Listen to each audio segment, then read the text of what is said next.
Tateosian, and I'm going to be making a jungle bird.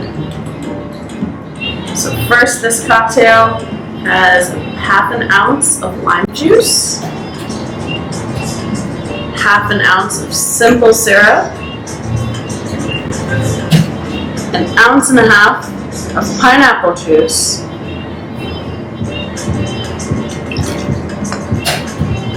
I'm gonna pop over here and use some Campari, half an ounce of that as well.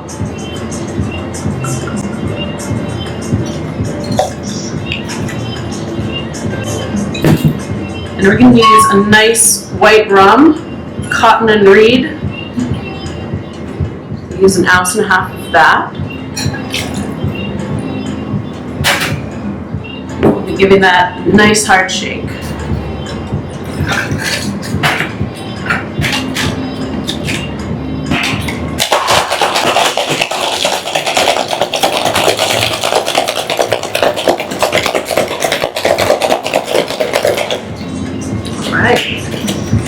It's going to be nice and frothy.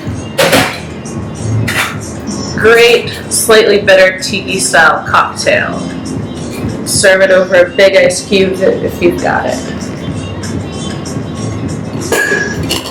Your jungle bird.